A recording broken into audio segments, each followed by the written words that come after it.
The internet is a war zone of attention, a constant battle for clicks, clout, and cash. And in the middle of the biggest charity stream in history, with millions on the line, the entire game was about to change. Mr. Beast, looking at an incoming call, asks, Sophie Rain is calling. Should I answer? He answers, and a calm voice is heard. I've been wanting to donate. I want to donate $1 million is what I want to donate. $1 million from an OnlyFans creator. I would love to. I've been wanting to donate. I'm just not sure how to, so I'm glad you called me. Okay. Because I want to donate $1 million is what I want to donate. Some called it generosity, others called it a stunt. But what if it was something else entirely? To understand the genius of that moment, you first need to understand the stage. This wasn't just any charity. This was Number Team Water, the brainchild of YouTube titans Jimmy Donaldson and Mark Rober. The mission? Raise an insane $40 million in just 1 month to bring clean water to 2 million people, a globally recognized controversy-proof cause, the ultimate reputational shield. The campaign's genius was its simplicity. A fundamental aspect of the model was a clear,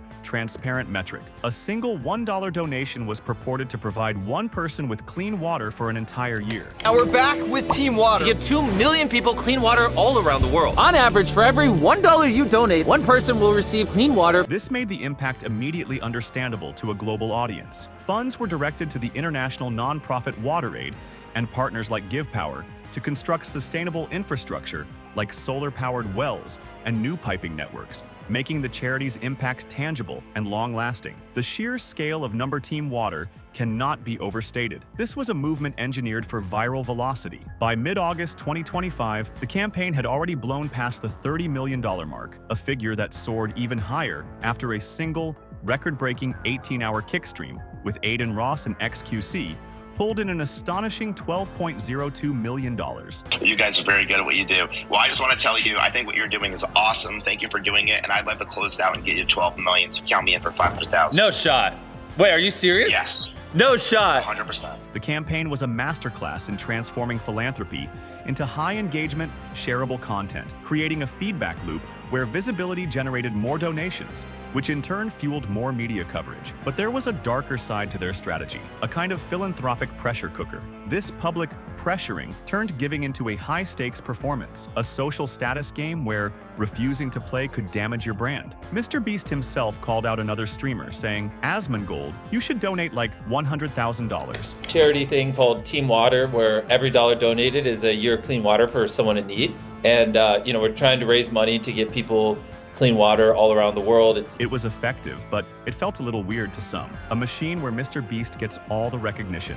This approach led to specific criticism within the creator community. Streamer Nick E30 noted that while the cause was worthy, the public callouts felt a little weird. Why would you promote it? You're Mr. Beast, bro. You are like up here and people look up to you. And that the structure ensures Mr. Beast gets all the recognition. This created a dilemma for creators who might prefer to donate privately or couldn't give a large sum, as a public refusal could be seen as a negative mark on their own brand. And Sophie Rain walked right into the center of that machine and hijacked it. Her donation pushed the total past the $10 million mark and put her among the top donors with major corporations. The internet immediately exploded. The accusation was instant and predictable. It's dirty money. In that single moment, her pledge placed her in an entirely new league of donors. She wasn't just another influencer giving a token amount. She was listed alongside major corporations like the Kick.com and YouTube platforms themselves, and billionaire philanthropists like Citadel CEO Ken Griffin. Thank you for having me on. Last week we called out Ken Griffin, and he ended up donating over $2 million to Team Water. He's on top of the leaderboard. And this wasn't merely an act of generosity. It was a strategic move to align her brand with the universally respected and powerful figures of mainstream philanthropy. Any other creator might have posted a tearful defense, an apology, a justification. Sophie did something far more brilliant. She went on the attack. She tweeted, "Call it dirty money, but I still donated $1 million more than you did. Thank you for the opportunity. Team Water." And that is a masterclass in narrative control. Her tweet was more than a clapback. It was a direct challenge to the public's application of a moral purity test to wealth derived from non-traditional sources. She didn't try to defend her profession. Instead, she forced everyone to confront a difficult question. Is the source of the money more important than its life-changing use? By demonstrating the clean and tangible outcomes of her wealth, she weaponized the hypocrisy of her detractors. She didn't argue. She reframed the entire debate. She made her critics look petty. The source of the money became irrelevant next to the purity of its destination: clean, life-saving water in places like Malawi and Nepal. It was a checkmate. But while Sophie was publicly cleansing her reputation,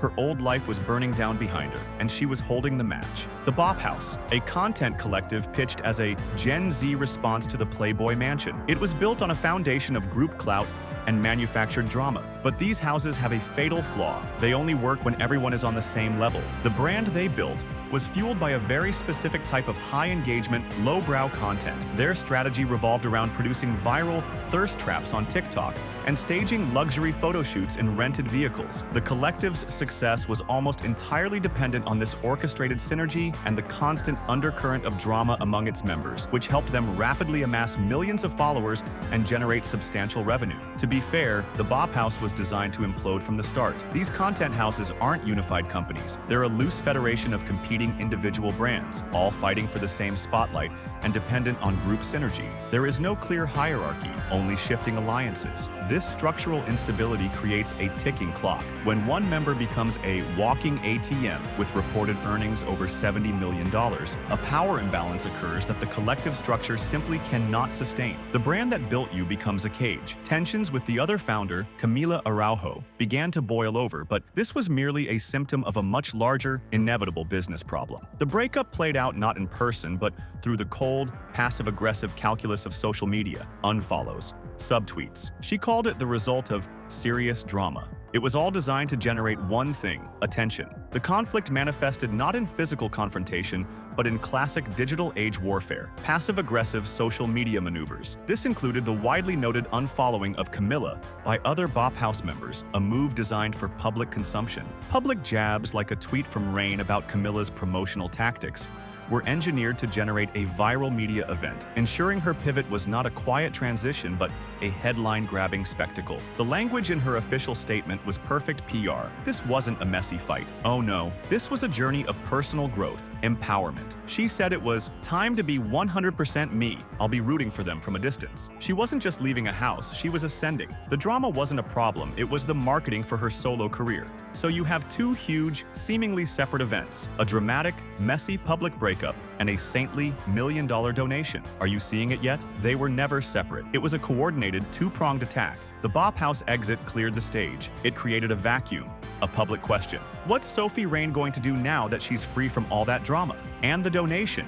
That was the answer. The subsequent donation to Mr. Beast's campaign served as the foundational cornerstone of this new, legitimate brand identity. For a creator leaving a collective, the primary challenge is to provide a compelling and positive answer to the public's question: why did they leave? And what are they doing next? By making this high-profile donation, Sophie Rain provided a powerful answer. The donation was not simply an act of charity, it was the capstone of her brand pivot, linking her name not to a drama-fueled content house, but to a globally recognized humanitarian effort. It wasn't just a donation, it was the premiere of her new brand, a brand that pivots from the shared, drama-driven identity of the collective to a centralized, controlled, and professional solo entity.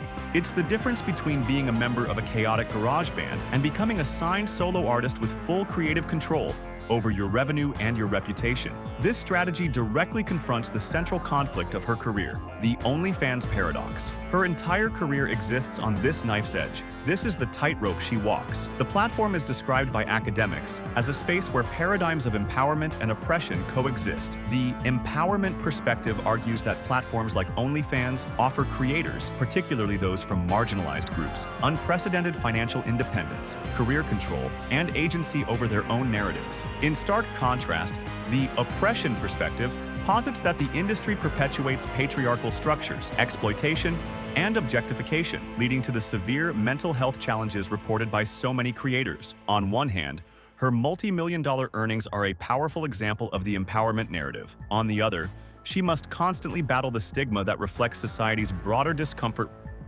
not to mention an industry associated with staggering rates of anxiety, 80%, depression, 70%, and burnout, 60% among creators. The donation was a strategic masterstroke to resolve this conflict. It took the undeniable proof of her financial success and welded it to an undeniable moral good.